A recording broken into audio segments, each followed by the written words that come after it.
folks are sick of Obama in 4 to 8 years, they're going to put a Republican in, and they'll put out different rhetoric, but carry out the same operation. Because as the top Senate Democrats said, the bankers own the place, even though they engineered the crisis. And make no mistake, they did engineer it by design. Their own documents, their own IMF and World Bank documents admit that. And out of this crisis, they're setting up the new Bank of the World, according to Time Magazine and Newsweek and the Wall Street Journal and just hundreds of publications with headlines like, "And now for world government," in the Financial Times of London. They create the crisis and then say, okay, our Ponzi scheme's falling apart and bankrupting you. Give us $12.8 trillion in the first 6 months of the banker bailout. And now they say, we'll set up a Bank of the World you pay your carbon taxes to, and private bankers will rule your life, and we'll pay private greenhouse gas carbon taxes to 2 firms owned by Al Gore, and this is publicly admitted. I mean, this is how bad the scamming is getting. And we've got to wake up. We've got to say no. We've got to get angry and get in the face of the New World Order. Again, the private offshore bankers own America. They own both parties, but they get you in a rah-rah, Coke versus Pepsi, Redskins versus Cowboys, fight. And you get in this little political fight as followers instead of looking past that to the actual global elite and what they're setting up. So through these bankers attempting to taking over America, knowing America was the freest nation in the world, it was necessary for them to take over America, take away our gun rights of freedom to bear arms, and create a country where we become slaves. Because once they take over America, the rest of the world becomes a lot easier for them.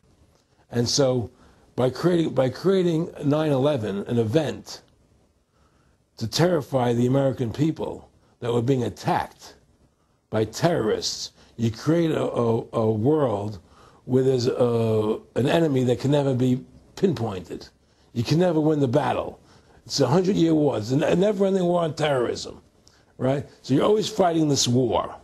And through the war on terrorism, which is the 9/11, which is the first lie, then you create the war on terrorism, which is the next lie. Then you create the war in Iraq for weapons of mass destruction, which is the next lie.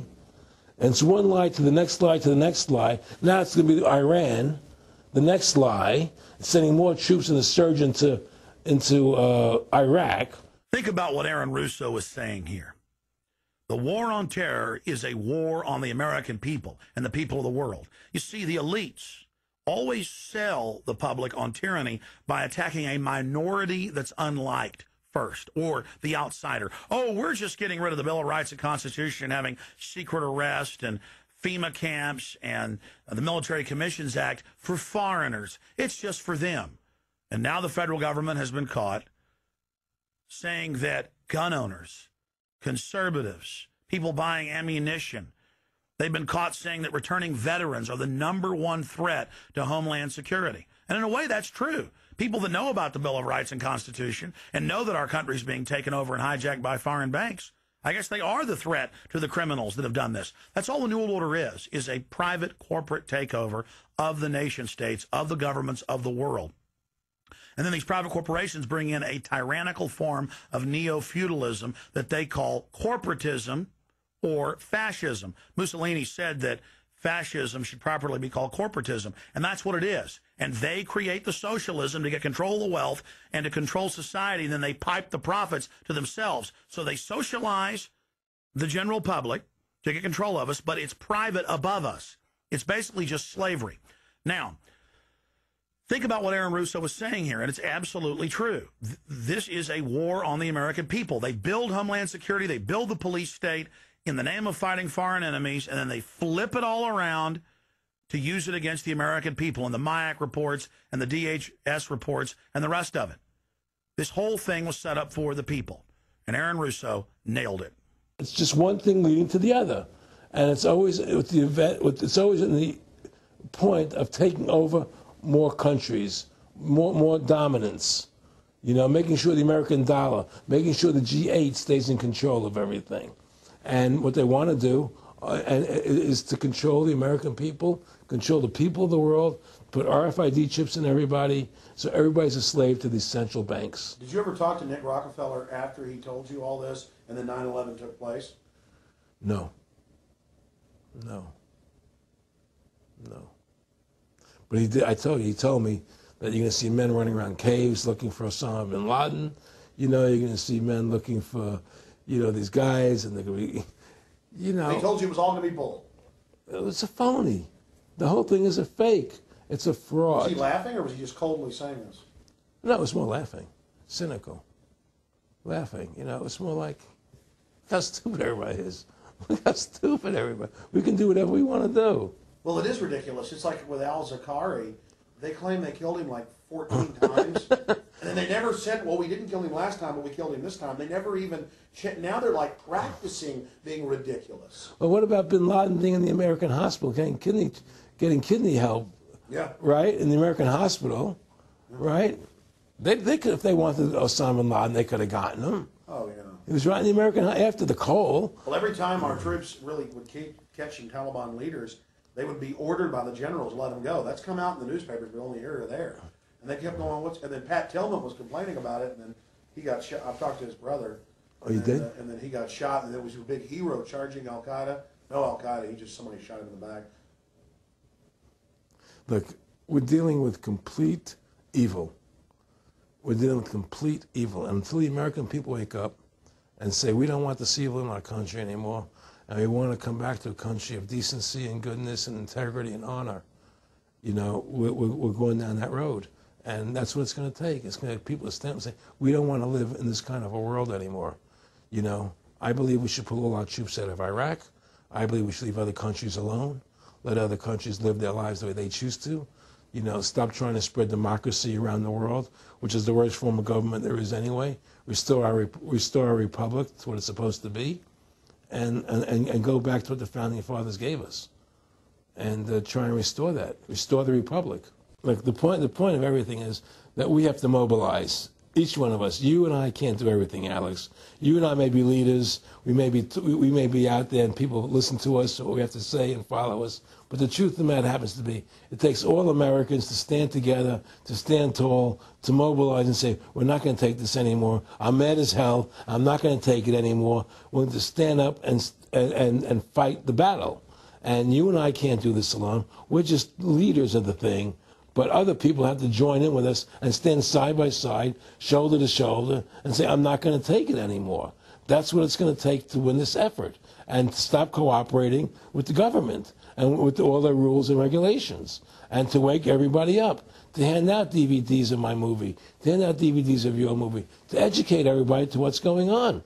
Well, if you don't fight the corruption and you don't stand up for what's right in life, you're going to end up being a serf and a slave, and you're leaving your children a world that you wouldn't want to live in yourself. So how can you, in decency, behave that way? You have to stand up for what's right in life. And unless you do that, you're nothing. Well, freedom and liberty is what people really want, and it's time to stop the duplicity of the government from lying to us. You see, many people know the truth of what's happening in this country. They know the truth, like the numbers you gave about 9/11. But they're afraid to stand up. People have to find their courage and stand up and say, I'm not going to take this anymore. I know the truth, and it's like they create a situation where if you tell the truth, you're considered a lunatic. In other words, if someone goes on a TV show and says 9/11's an inside job, oh, you're an idiot, you're crazy. They call you names. You can't be afraid of that. Well, it doesn't work anymore. I mean, they have no facts. Just calling you crazy doesn't make you crazy. Well, we know that. They also go get kooks who are kooks to put them on and then say they represent us. That's right, exactly. Another tactic. Exactly. And Bill O'Reilly's great at that. Sean Hannity is great at that. They just put people on who they can dominate, But why do you think guys like that, they're not stupid? I mean, I've talked to people that know. They know the truth. Why do you think they decide to join the evil? That has to be in their hearts. I mean, I had the opportunity to do that, and then in my heart I couldn't do it. So it has. But, I mean, how could you or I consciously be involved in something like putting AIDS virus in black Africans' vaccines. I mean, what the hell? I mean, it's like, we're not good guys either. I mean, I don't think I'm like some special perfect person. What the hell's wrong with this elite? I mean, what are they running around doing evil? I mean, they just run around continually doing evil. Well, I think a lot of them think they're doing the right thing. I think a lot of them think they're doing the right thing. Not the top elite, but people within the system, you know. But I think that it's all about, as Nick said to me, it's about control and power. They have all the money they want. They can make all the money they want. They have a machine that can make all the money. It's not about money. It's about control. It's about their vision of how they want to see the world in their eyes. And, you know, you and I believe in individuality, in the person being the dominant thing, the individual being the dominant person. Today we live in a world where institutions are dominant, not people.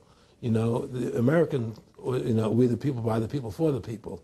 Now it's we the institutions, by the institutions, for the institutions. People are secondary. It's all about corporations and institutions.